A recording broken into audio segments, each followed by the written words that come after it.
ওকে দর্শক, আমার পেছনে যে স্থাপনাটি দেখতে পাচ্ছেন এটি কালের সাক্ষী, এটি ইতিহাসের সাক্ষী।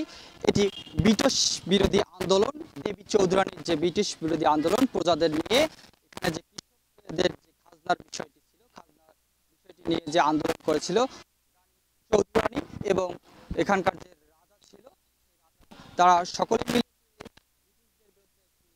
প্রজা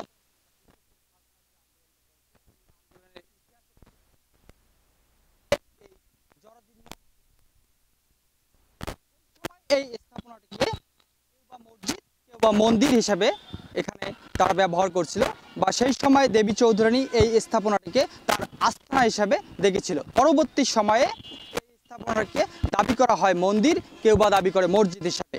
আসলে দেবী চৌধুরানী যখন এই স্থাপনাটি এখানে যখন অবস্থান করে যুদ্ধের সময়, সেই সময় তার আস্থানা হিসাবে এখানে হিন্দু মুসলিম সকলে মিলে একটি স্লোগানে উদ্দীপ্ত হয়েছিল, জাগোবেহে কোনটে সবাই।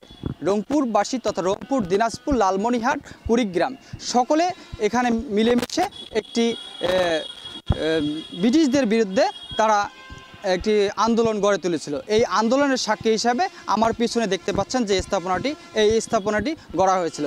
কিন্তু সময়ের পরিক্রমায় আস্তে আস্তে এই আন্দোলনের স্থাপনাটি তারা বিভিন্নজন বিভিন্ন মতদর্শে, বিভিন্ন পীর বা বিভিন্ন আউলিয়ার আস্থানা হিসাবে মানুষকে তারা বিভিন্ন ধরনের প্রতারণার আশ্রয় নিচ্ছে।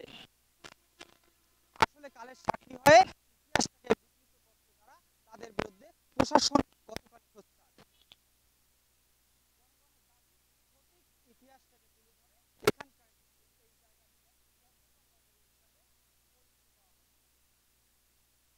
দেবী চৌধুরানীর চণ্ডীপুর থেকে রাজীব মুন্সি, এশিয়ান টেলিভিশন।